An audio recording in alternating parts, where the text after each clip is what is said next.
Call to order this meeting, July 18th meeting of the Underhill Planning Commission. Does anyone have any additions to the agenda? I wanted to to discuss maybe reviewing the climate action plan, how we're doing on it, sort of a status report. Sure. Do you? At a future meeting? I mean, we could start, is everyone in on that? We could start next meeting. Is that too soon?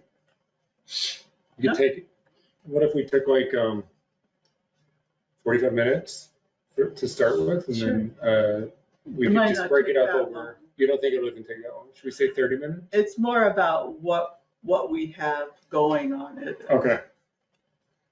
So next meeting, item number 1 will be the climate action plan check-in, 30 minutes. Okay. And I'll talk to the Energy Committee in the meantime and see what they've done. Oh, cool. Just so we have an idea of that. Great. Regarding climate action, did you see the Vermont Chronicle with Act 122, which is basically $300,000 has been set aside to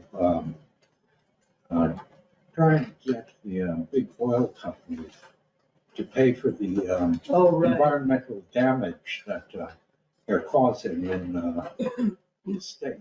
But this, a much better approach, more effective, would be just having a tax of $10 a gallon on fuel, for instance. That would definitely stop. $10 a gallon? Yeah.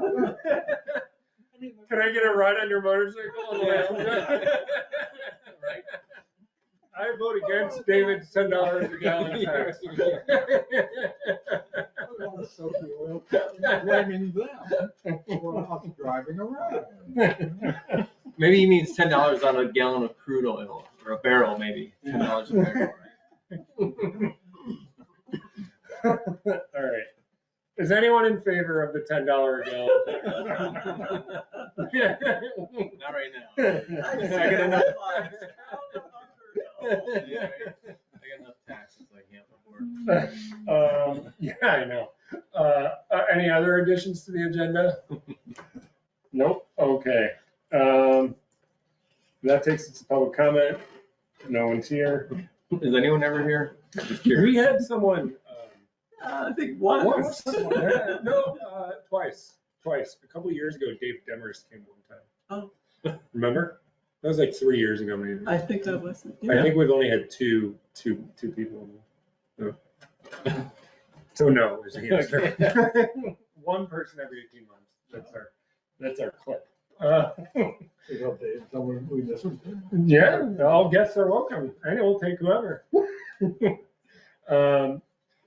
Okay. Did everyone get a chance to look at the minutes? Does anyone have any comments on the June 20th or July 18th minutes? Oh, wait, June 20th. Today's July 18th. There's only one set of minutes, right? I think Yes. so. Yeah. What am I talking about? Yeah, the June. Did anyone have any They comments were on the very June 20th? concise. That is because I had to provide manual minutes for part of it due to I see. failing to hit That's the record all button. Yeah. Did anyone have any comments? Nope. I will make a motion that we approve these brief minutes. Thank you, David. All in favor? Aye. All right, unanimous. Thanks, everybody. That takes us to DRB issue review. Maybe we'll start with you, David, if that's okay? Home Yeah. occupation. Okay. So, yeah, after our last meeting, there were a couple of comments that led me to improve, I think, what I had written for the home industry in order to cover some clarification in a way and to cover certain situations. So what I changed was under the permit 11, and I'll just read it. The conditional permit with its specific details for a home industry shall continue with the new owner of the residence, provided that the home industry is active within 5 years of the new owner's possession of the residence. That is mostly what we had originally, and then I added on, a new conditional permit is required for a change in the size or nature of the home industry. And I'm sorry, I got lost for a second. I'm sorry, David. What did you add? I added, it clarified basically to say that, you know, if a new owner is there and they want to continue the business, as long as they don't change the size or the nature of the business, Yeah. everything will be okay. But if they do change the size or nature of the business, they will need a new conditional permit at that point. So this just, you know. Oh, so you just added the last two Yeah. sentences, basically. Just to clarify it, because, you know, it could be unclear as to when does the business actually change its, change something. This is to clarify.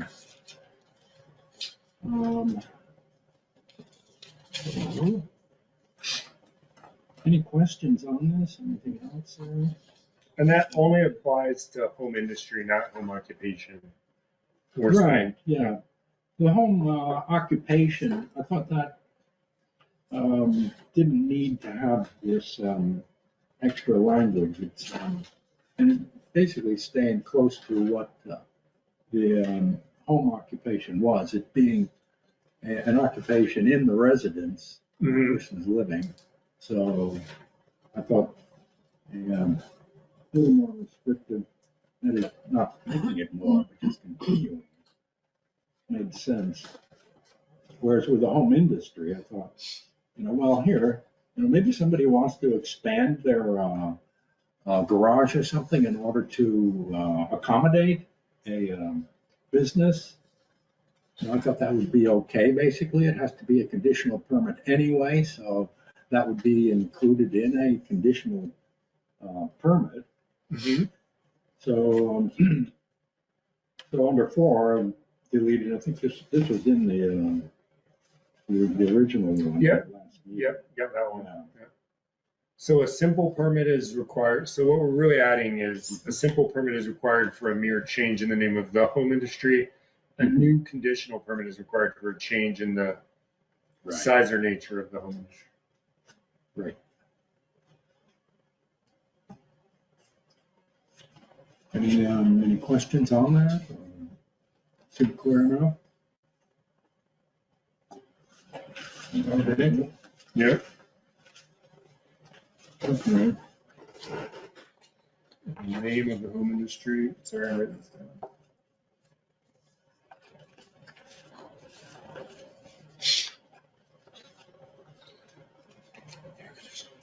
Okay, so that's it for home industry, I think, right? Yeah. There were other spots through the permits basically that need adjusting according to this, but this is the core change basically. What do you have, Sandy?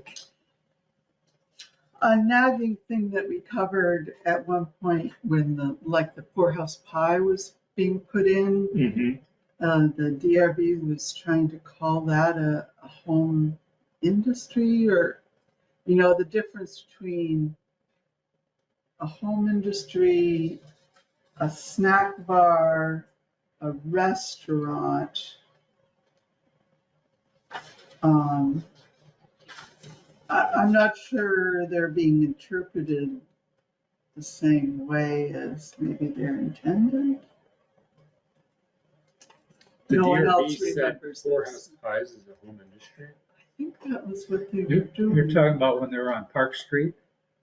No, when they, oh, well, maybe that was it. On Park Street, I could see. Yeah, I But would then call when it it home moved, industry. Yeah. then what would it be?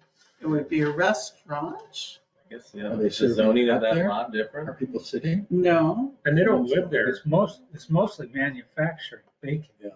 It's mostly a bakery is what it is, but you can they do have a retail operation. They don't live there either, do they? It's I don't just think like a so. No, it's very standalone small. commercial. Yeah. So I'd call that just a bakery. Now. But what do we call it on our, That's a good question. it's not home industry. Would it be It's a a business. light industry? Yeah. A light industry. What page are you on? Which- Is it chart? Well, this chart is, I don't know, I have it on page 8. Eight? Oh, yeah, I see it. Okay. So a light industry, if that's what it is, would be conditional use in the flats, but it would not be allowed in the center. Could it be, It would Definition of light industry. could it be a snack Definition. bar? Really definition? Light industry has no definition. Oh, wait. No, it doesn't, does it?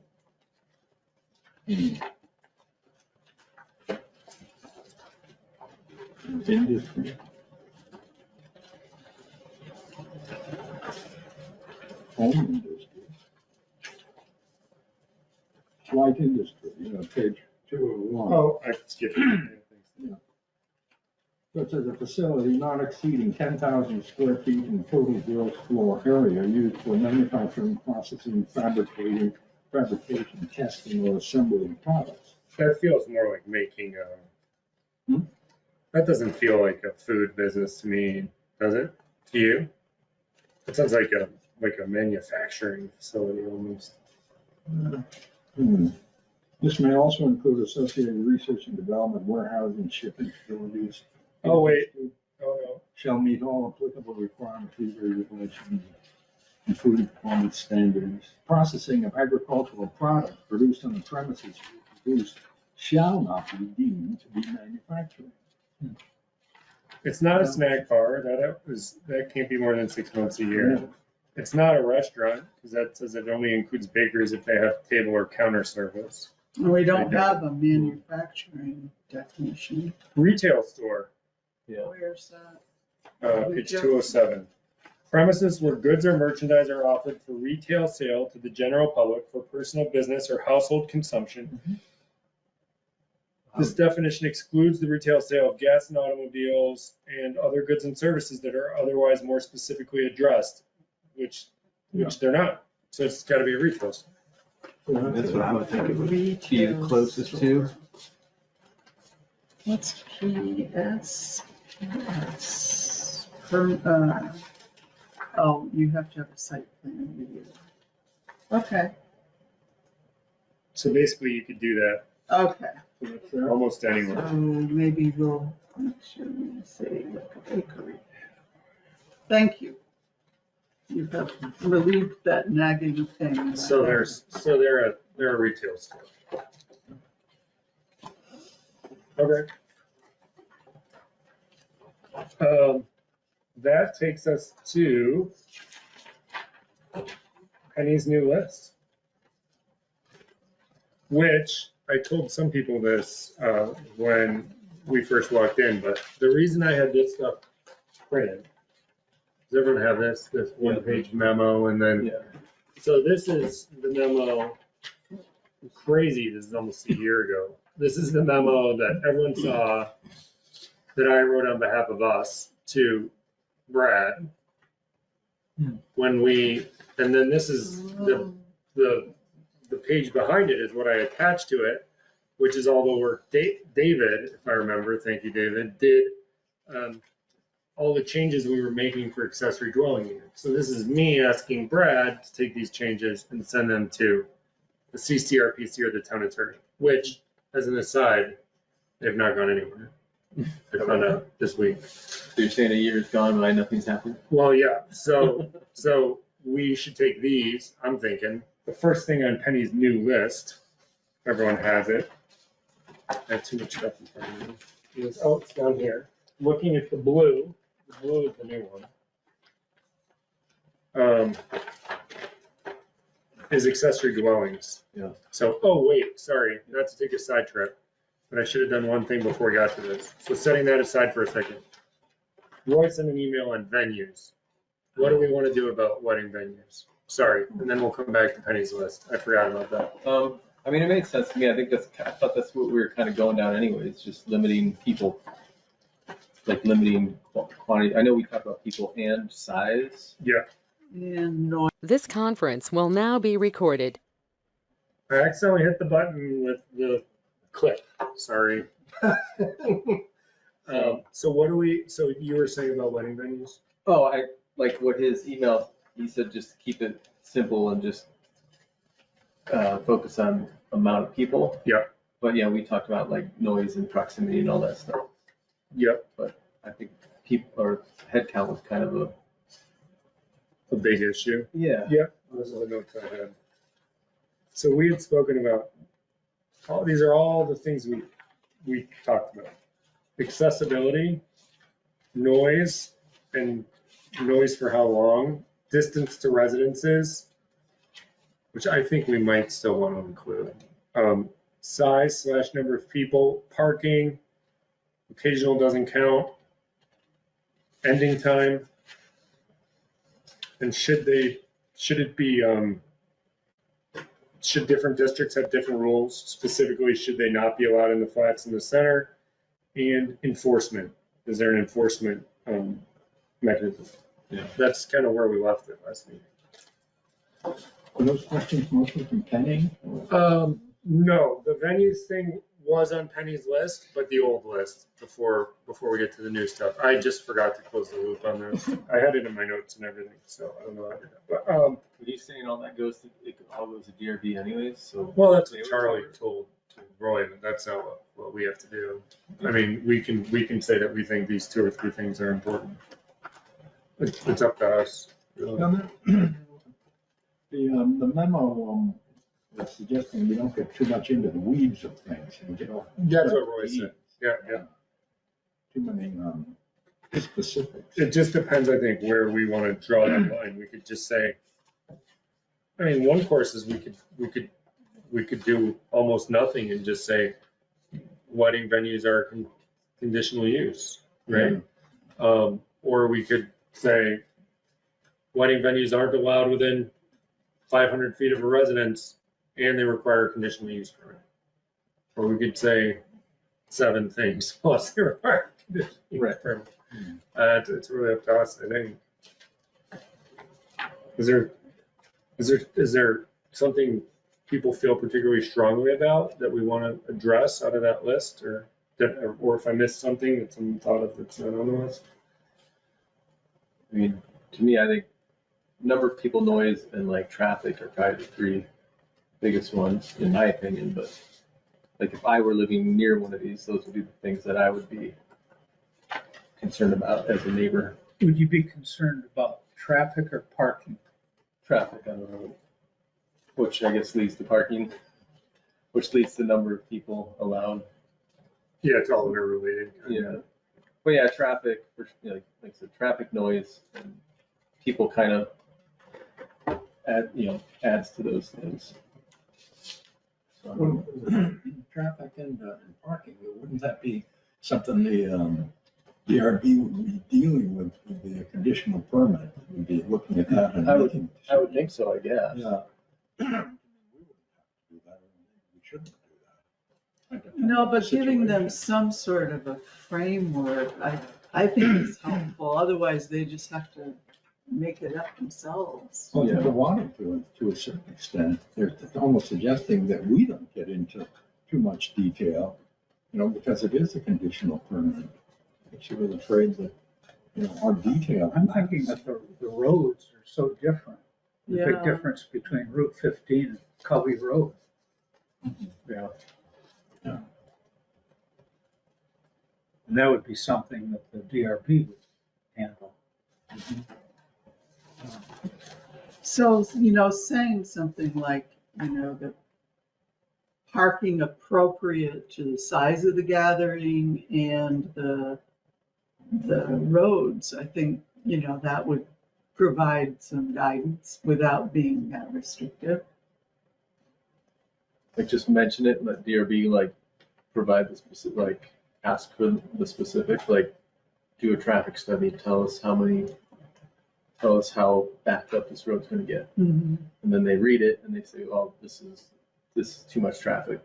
We can't let you do this or something like that. I mean, but at least bullet point it so that they ask for another. I don't know how the DRB works here, so I don't know if you get a checklist and you have to like provide all these things, or I've only been through the DRB once, and it was for something very simple. So, have you guys been to the DRB?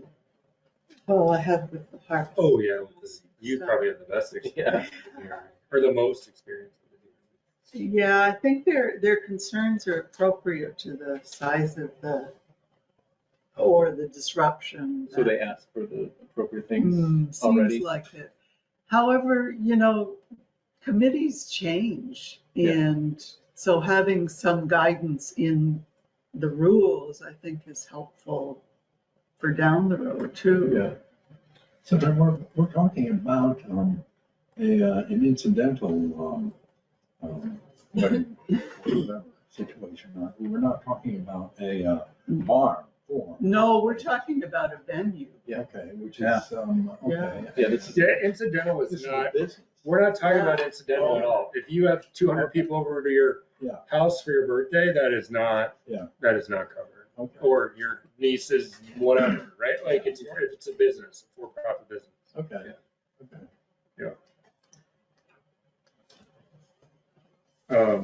I agree with what Jeff said. For me, the number one, I agree with everything he said. The only one I probably wouldn't have listed myself is traffic. What I would have thought of as the third one is I would have said number of people, noise, and distance to residents. yeah. Those Well, would have been my noise top and three. distance. Are related. They are. Yeah.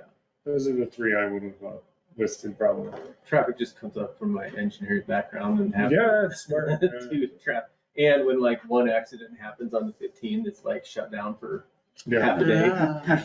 So I can't imagine like one, somebody trying to turn left when like 60 cars are coming down the road. Oh, yeah. Or maybe I would have said ending time. Yeah, I think, we talked Not about bad. maybe Yeah. a 10:30 ending time as appropriate to our rural setting. Yeah. I mean, what if we, well, how do you feel about this part? Let's go around.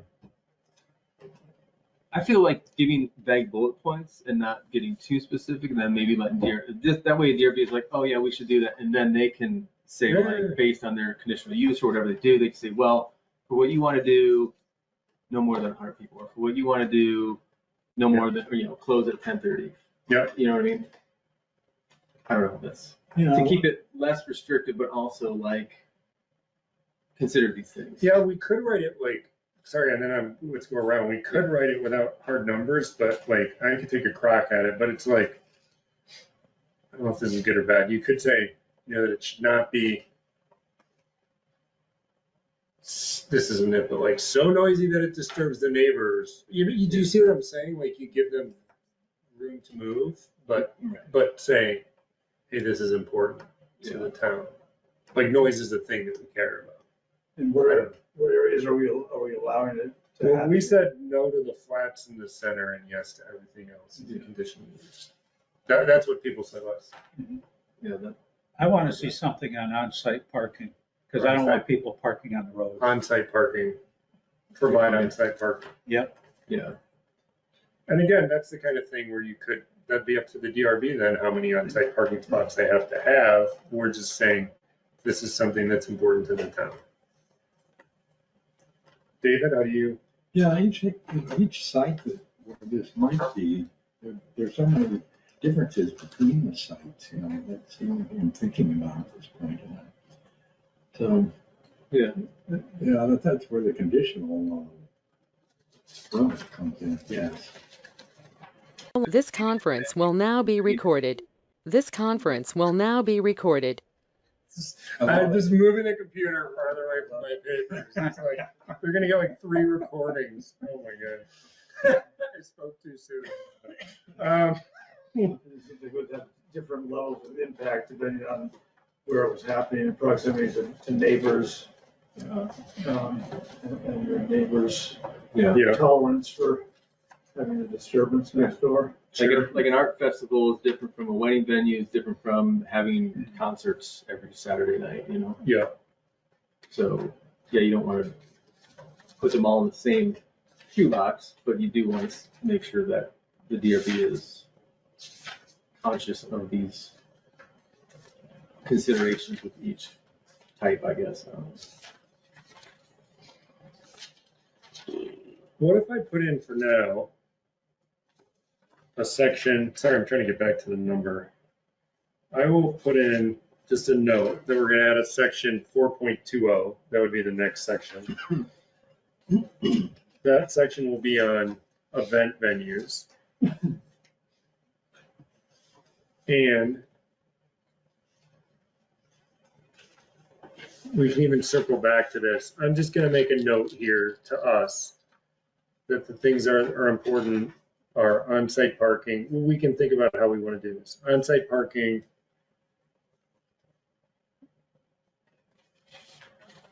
number of people,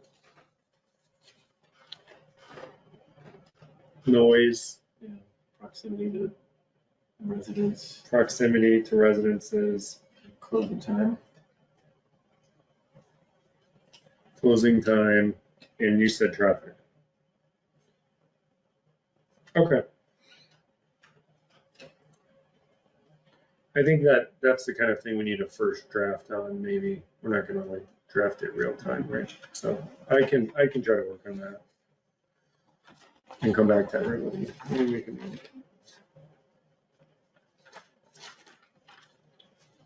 Okey-dokey.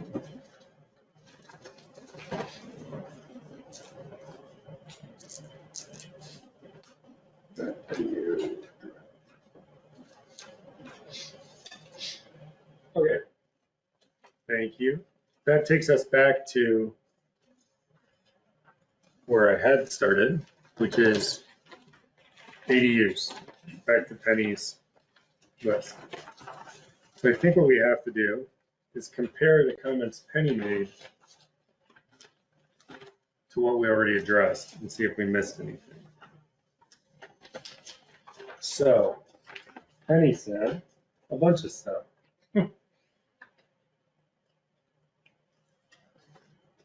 Yeah. Now, if you'd like, I could take this stuff home and kind of go over it and see if there are spots which may be questionable or places that we've missed or confusion that Sure, may be developing from it.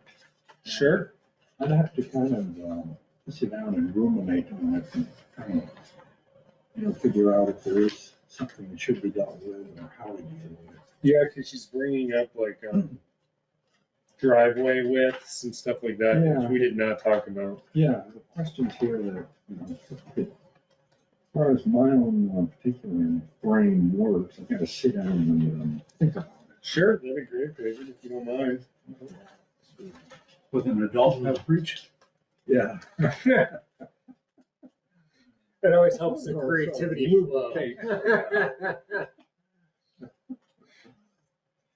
May, when on his second bottle of wine, he'll have some revelations.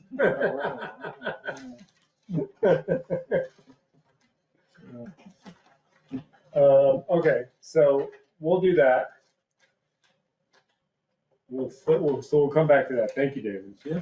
That takes us to parking.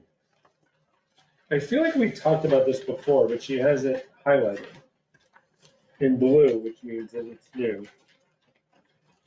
I'll just read it almost as much for purposes of the recording. Does the PC find the current parking requirements adequate?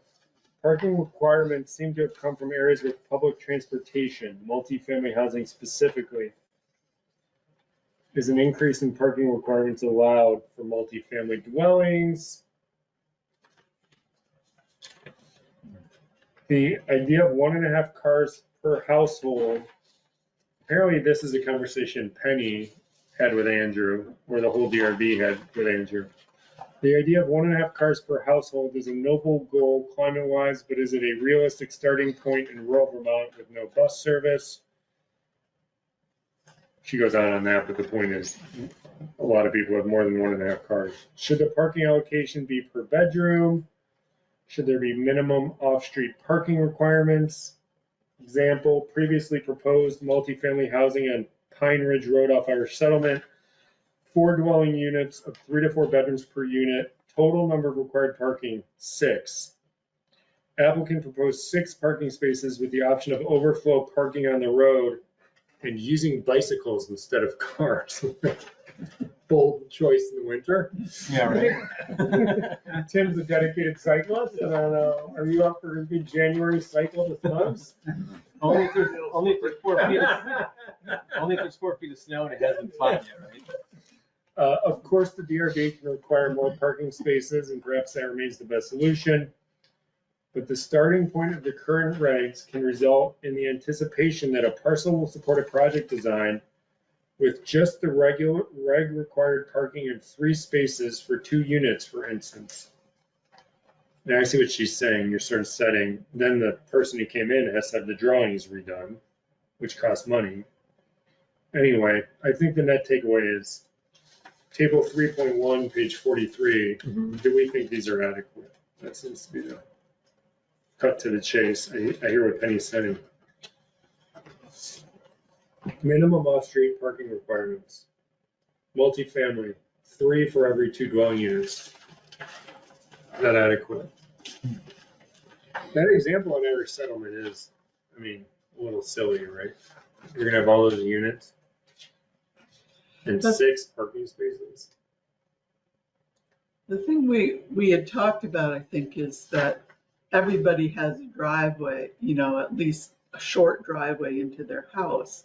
And you'll see this everywhere. You don't have to have designated parking spaces. You just park one after the other, and, you know, one goes out and the other comes in, and it all works. So it just seemed like a requirement that. Right. It almost has to be wide enough for cars to pass in that case.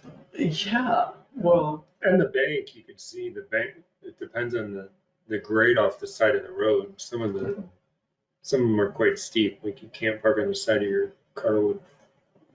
Right, yeah. Off the driveway. Roll off. Yeah. I hear what you're saying though. Do we need to put in something that says like, how would you do this? I mean, how would you say that though? I know it's different. We don't want them as using like Irish Settlement Road as their parking lot. Right. Because your point is you don't want to put in a bunch of parking that you don't. It all costs more money, you know, and Yeah. if you have a simple home and you just want to have a straight shot. Do you think it only applies to multifamily? Like larger buildings? I think like maybe a multifamily, like in the flats or the center, like, you know, there's that multifamily across from Jacobs Market that I don't, you know, it always looks very full. And I don't know, like, or like the habitat thing you're planning on, like you probably want like a designated place to have enough cars to fit there because you're tight on space. Versus like my yard, I could park 20 cars all over the yard and I would look like everybody else. Let the weeds grow over it and all that.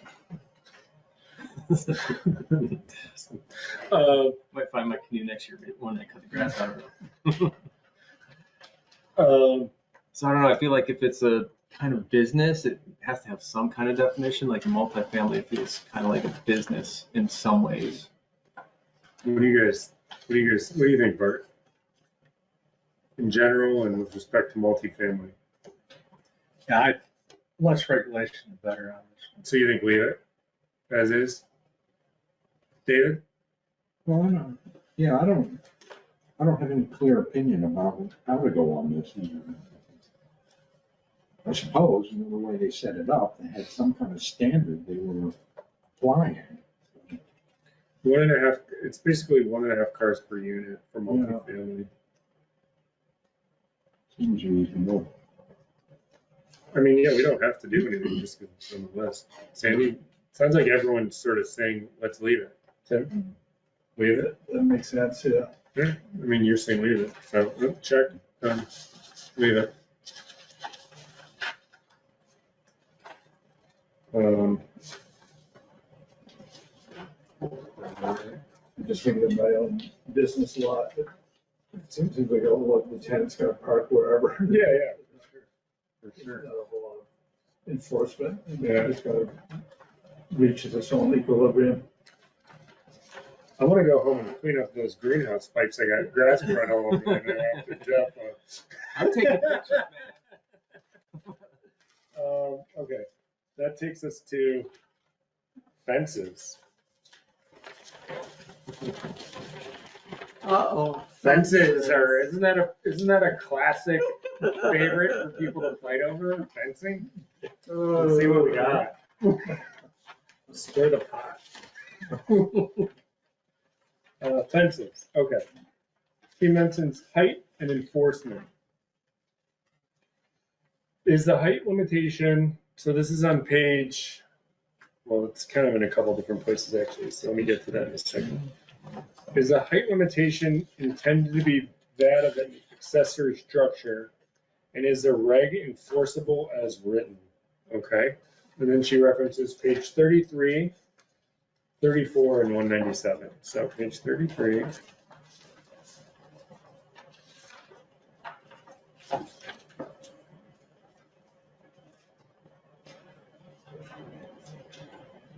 Just because it says fences and walls are considered accessory structures. So that must be what she's wrote. And then 34 is height requirements. Oh, okay, I see what she's saying. Do we want fence heights just to be governed like any other accessory structure? It is interesting that fences have no height of their own and they're instead governed by the accessory structure height. Would you want to say at least like over a certain height, it requires like structural calcs or evidence that it'll be able to stand up at that height? Like if you build an 8-foot wooden fence, shouldn't we be able to confirm that's not going to blow over and like become a nuisance? I don't know. It does seem like Do we have any Pretty examples of why this is important? she says, unfortunately in the links, it says, see this document for some scenario that her and Brad came up with, but I did not print that bit, unfortunately. Yeah.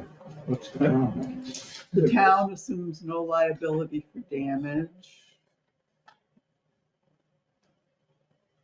I think most fences are Pretty are reasonable. installed by fence companies that are pretty standard as far as the height, whether they're Also, 6 who, feet or yeah, 8 feet high and yeah.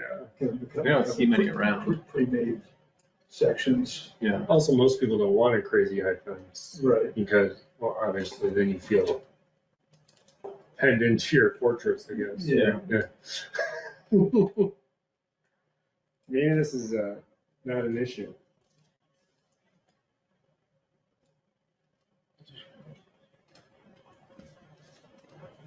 So no permit is required if a residential fence is less than 6 feet in height. Yeah, see, the zoning permit, yeah. So if you So want to that's already make it covered. higher, you gotta have a permit. So that already covers it. I think anything over 6 feet is where you get questionable, so I think it's fine. Mhm. But I think like 8 or 10 feet is kind of more standard than 6 feet. You can just over the top of it. Well, like use those sections if you bought it at like Home Depot, those is what, 5 or 6 feet? Can you build a 10-foot wooden fence, or are you talking like a masonry fence? I'm just thinking of a house that we've done some work on it. So 10 Oh, is it? foot fence was. Okay, I was able to get to the document.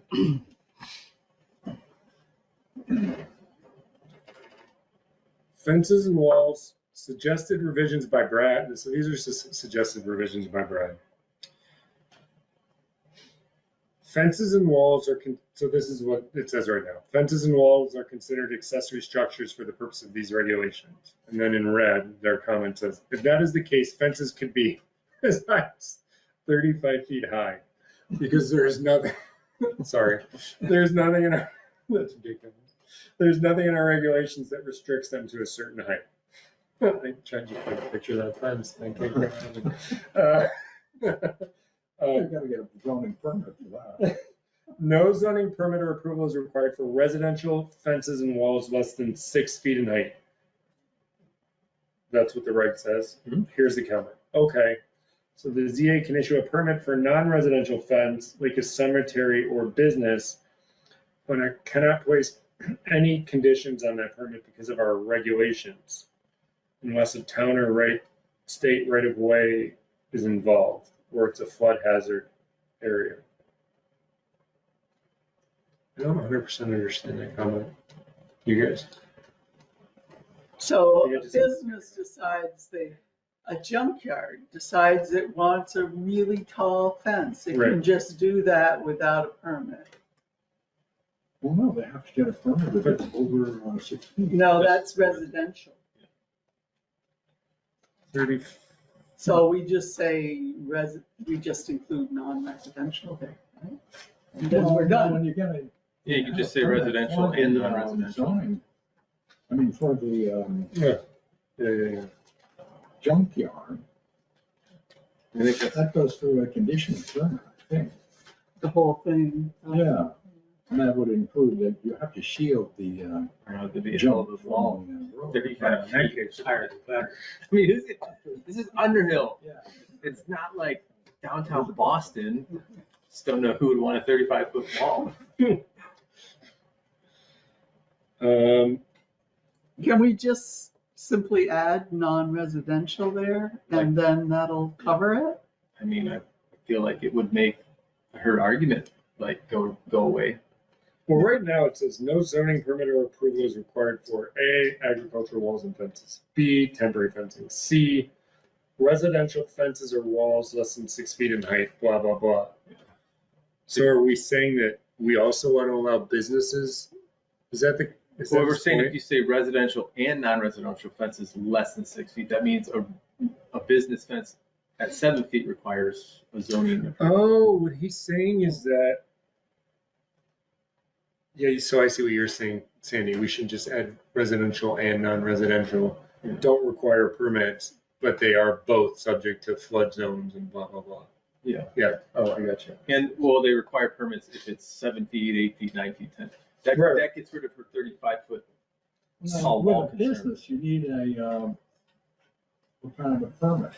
Actually, all we have to do is delete the word residential, and then it's all fences and walls. No zoning or approvals required for fences less than 6 feet.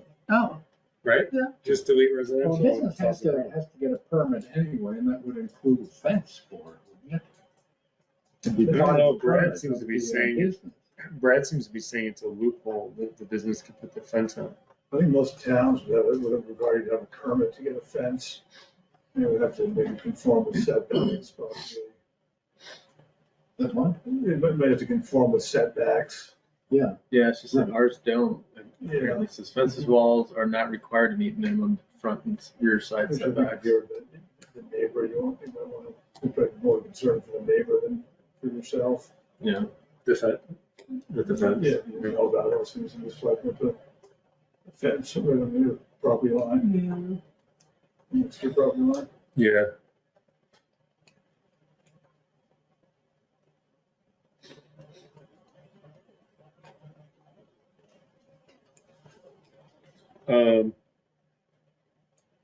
Brad also says that asks if we should consider adding a height restriction just for fences.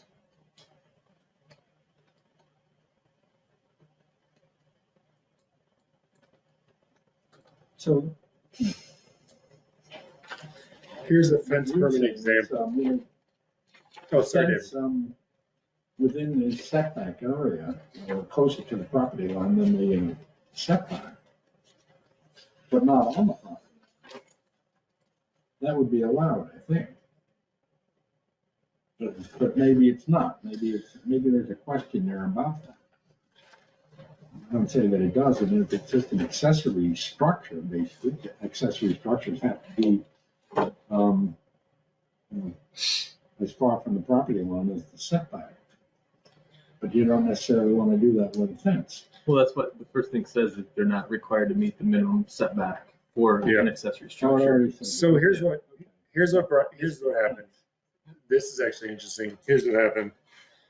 Someone put up solar panels, and apparently in a tiff with the neighbor put up these ludicrously high fence posts right next to the solar panels because they were on the property line.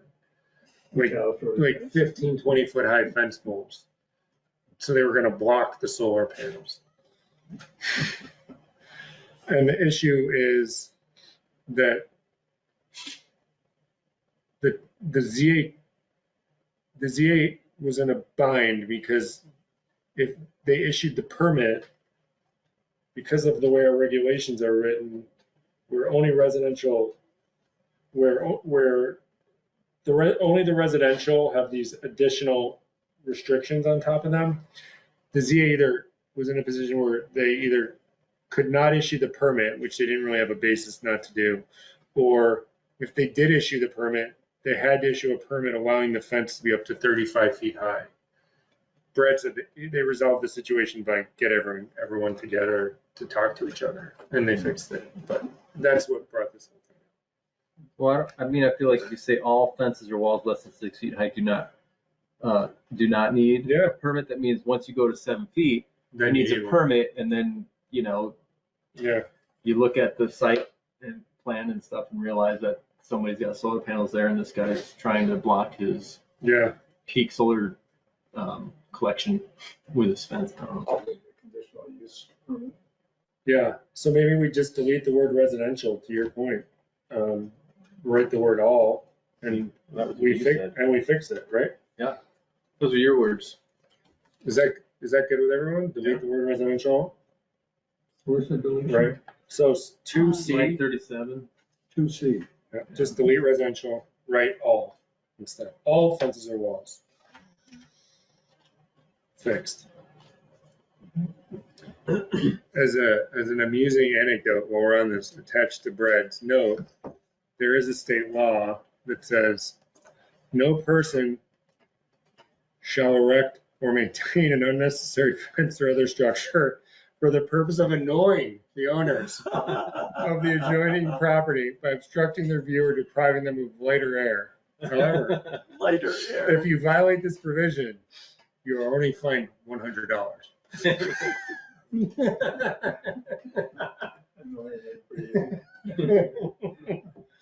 All right, so that's fixed.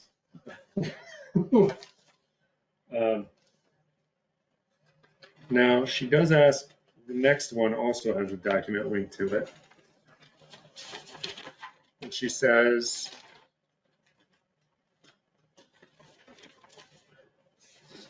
do the Underhill regulations reflect the most recent 24 VSA 4412, which is affordable housing? What are we on? The very next item, number 27. Oh, sorry. Oh, that. This is a tough one. This is 7 pages long. I'm not really sure how to.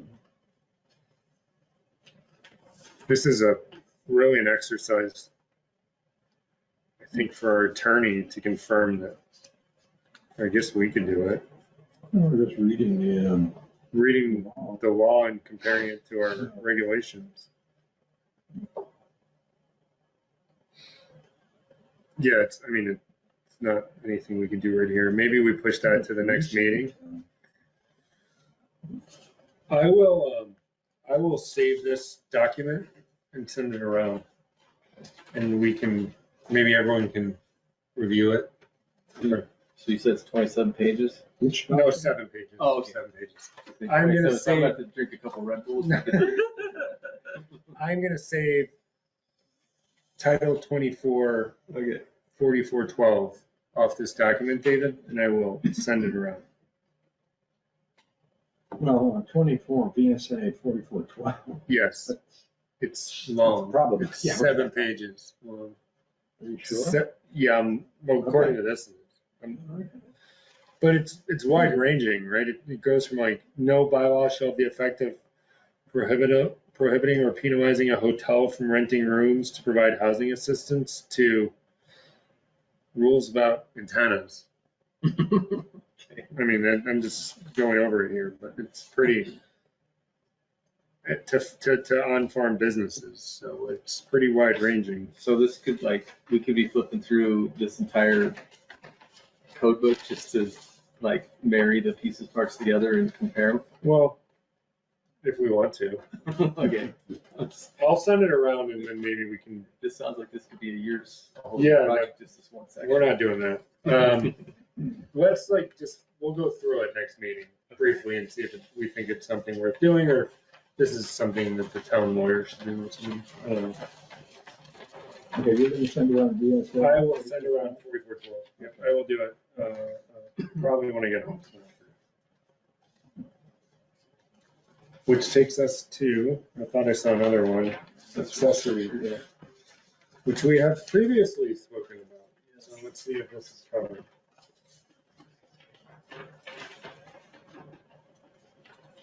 Yeah, this was a big discussion. About the closeness to the road versus the structure? Location relative to the principal structure. Yeah. Did we specifically talk about it being closer to the road? I don't remember if we specifically spoke about that. No. All right, let me read the note again, just because it's on record. This is a zoning issue that Brad H. encountered recently. As I recollect, the reason for this regulation was to avoid quote-unquote snout houses in the Flats Village district. Snout houses equal when a garage projects forward of the house, a more typical suburban style and not as aesthetically pleasing for a pedestrian-friendly village area. Issue. The Flats Village district extends well beyond Route 15. For instance, it extends up Jacobs Hill, a relatively rural, remote setting with no sidewalks. A homeowner on Jacobs Hill wanted to put a standalone barn-like accessory structure, fairly close to the road and access from the driveway. The regs will not allow that. So, table 2.1, page 7. We did not talk about this specific thing, I don't think, when we spoke about accessory structures. Oh, well, we did look at the setback distances. Well, maybe we did. We talked about the setbacks for accessory structures. Yeah. Oh, right. So it's accessory front, side, rear is what we're looking at. Yeah, and I guess it was in It's the got 15, 15. flats. So front is 0 in the flats, 0 in the village. 30 residential, 30, 30, 30 for front. We've changed a lot of these, right? Yeah, all these comments are unfortunately in that document. the document that Brad has that Nick had previously, that I do not have, So I don't her know what snout to do. house thing, well, this asterisk covers the snout house thing for the flats. It It seems like it's, says accessory structure shall be located at or behind the front building line of the principal structure. oh, so that's what caused the problem, the asterisks. We did not address that. It's just the asterisks. I think we crossed out the S. Did we cross out the asterisks? Well, I did. Oh, you did? Oh, so then maybe it's crossed out in the other one. I don't know. I don't always correct. I mean, does anyone think? that- Yes, we did. We did crossed cross that that? off. Okay, Yeah. well, I'm crossing it off in this one too, just to be clear. So we already addressed this. Okay. So it's taken care of. I wish I had the other document that Brad has. Okay, so the other issue about accessories is the regs have reduced side setbacks in the 2 village districts. Are the setbacks reduced enough? Do we want to revisit the issue? Which we did, probably. So is she talking about the side is 15 and 12? Yeah, but And they want it we reduced? definitely, I don't remember what we did to them though. Did you write it down, Sandy? We had, Underhill Flats Village, we had 0, 15, 15 for the Principal. principal, right. We did reduce. Underhill Center Oh. was 0, 12. So we reduced the principal to be the accessory. Right. Yeah, Got it. so they're the same. Well, what she's asking is, do we want the accessory to be even less than that? And here's why she's asking. In other words, put the accessory in front of the house. A homeowner in the middle of the densest part of Underhill Center District would like to put up a carport.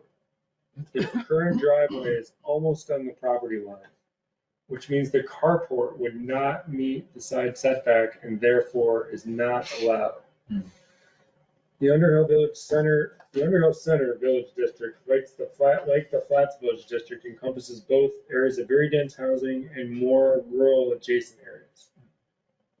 Regulations in these districts affect both types of areas and create difficulty in one area, but a welcome regulation in another area. Conundrum. Well, yeah, that is a conundrum. So, yeah, I don't know. I mean, the way, let's see, well, there's lot coverage, Having no side setback seems risky. Yeah, I think like what I've seen in like dense zoning, you know, in Arizona, like a 3 foot, which I think is pretty close, like 4 or 5 foot to the property line, just because that is like a fire code thing, right? Like, Yeah. if you need fire to get between buildings, you got to have enough room for them to like physically walk through with a hose. If you're 0 and 0, then you got like a fire hazard. Yeah. I know 100 years ago that wasn't a thing of concern, but now I think we think about those things more. So I don't think you'd want to go less than 3 feet.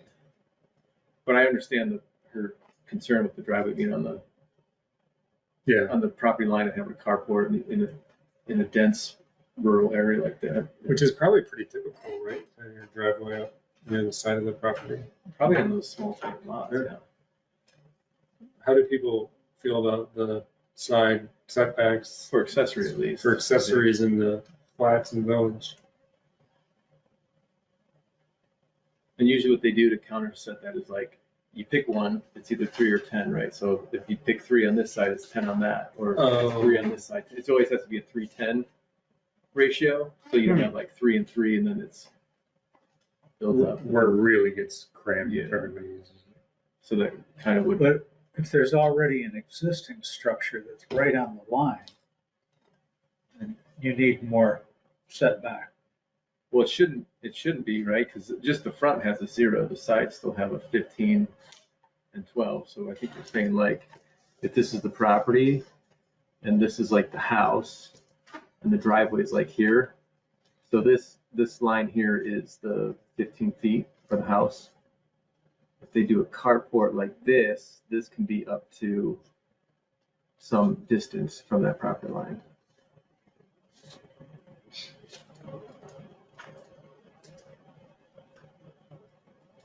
But based on the regs, the house could never be closer than whatever you guys agreed to for the sides, 15 or 12 or 20 as it sort of shows here for the principal. So it's more like this guy. It feels like a lot of those lots are already not conforming on this when you drive through, right? Like they're not Yeah, all they're- 30 feet apart, 15 and 15 on each side. Right. Sort of our rule of thumb is they can't become more.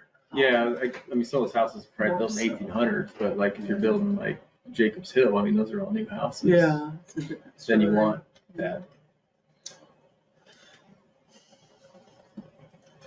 How do people feel about side setbacks in general? Any thoughts? I've always seen accessory up to 3 to 5 feet from it, but that's in a totally different world. I've never seen it be a problem. And it definitely gives a landowner like more use of their property for things like that. I mean, one thing we could do is I could ask Brad how he feels about the side setback distances, like what he hears from people in the village and center. It's kind of weird because I don't know what the people who live there, this doesn't apply to my life. Yeah, what about so, like, your what would they neighbor? think? Yeah. Yeah, so it's a 1 acre area in the flats. Of course, there are a lot that are not 1 acre. So I don't know. If they are not meeting the required acreage, then I think the Development Review Board can waive some of the restrictions. They can cut the setbacks in half, right? Isn't that? That's right. Yeah. That's right, 50%. If they're already non-conforming? Yeah. And there are always lots that are non-conforming, Oh, probably I the see. majority of them, at least in the cluster of the, So this driveway must be really close to the side. They must be like, even when they cut it down to 7.5, they must not be able to do that. I think in Burlington, like in the hill section, on there is where we work through the side setbacks often 5 feet. Yeah. And that's still kind of an urban setting, but still with the room. Yeah. It's not real super tight. Yeah, you still get 10 feet. Basically. Well, and again, it gives you that fire barrier. What if I ask Brad, side setbacks for village and center, does he have a recommendation based upon all the people he talks to? I mean, no one here lives in the village or the center, Yeah. so it'd be interesting to get views. yeah. Okay, I'll ask Brad.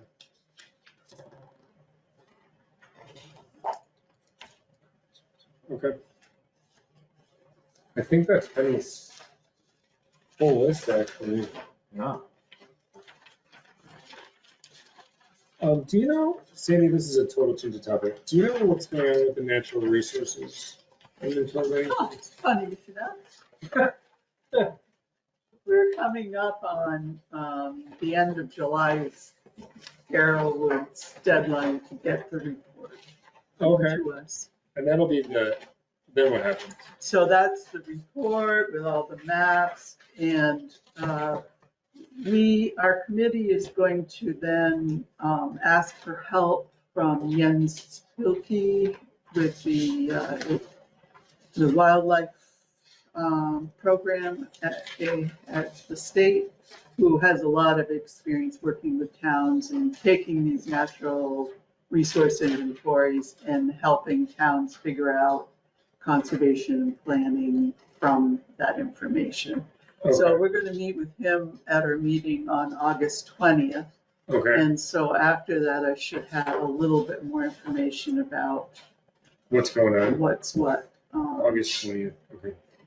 We had hoped to have Arrowwood actually give a presentation of their findings to the Planning Conservation Select Board, sort of a public hearing. So I'm not sure exactly when that would be, but it makes more sense to have it in the fall when people might be tuned into that. Sure. Okay. How's that timeline sound? Yeah, I mean, it's just, I only ask because it's the prerequisite, which I don't know what I'm looking for. If we need it It to leads do the into our mapping stuff. mapping, Yeah, yeah. okay.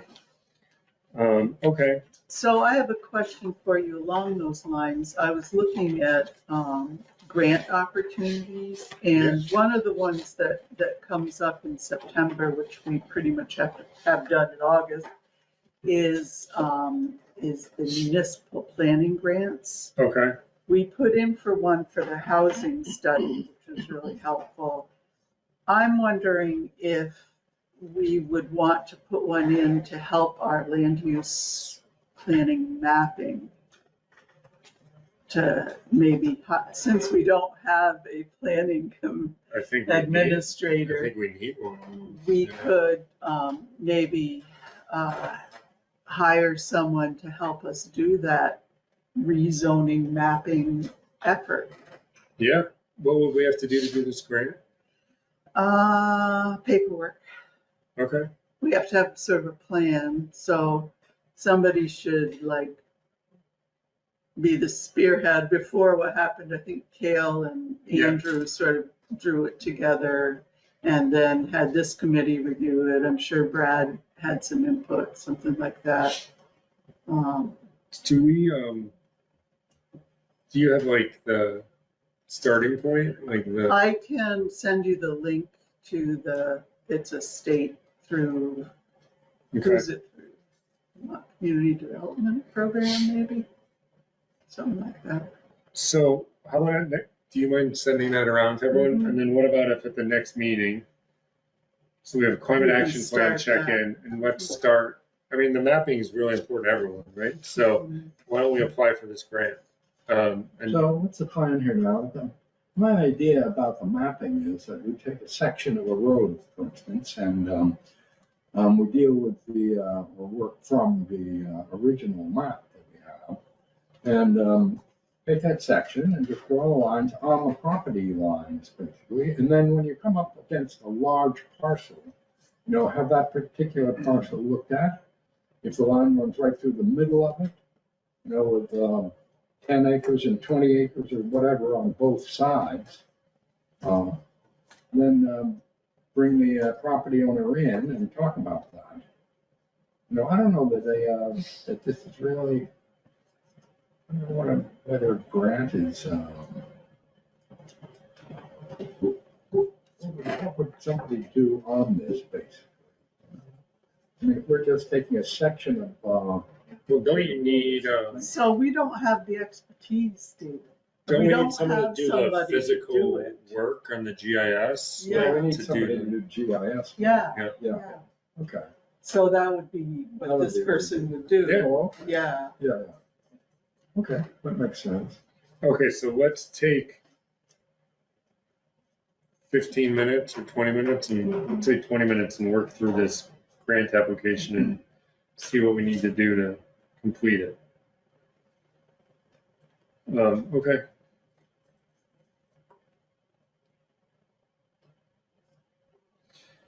The only other thing I had was, so now we've sort of made it through Penny's list again, except for the event venues, which we have to kind of chip away at, the actual language. But, so we've got the climate action plan check-in, we'll do the mapping grant. But this is sort of taking us through the thing we were working on, which was Penny's issues. Oh, we have to do ADUs with you. So Yeah, I'll go we'll through that. figure that it'll take 10 minutes or something, but, or whatever it takes. But anyway, the bigger point is we'll have made it through Penny's sort of list, which takes us to having time availability again. So I believe the conversation that we had before was, correct me if I'm wrong, do we want to start chipping away at these regs, bigger picture, or what do we collectively want to work on next?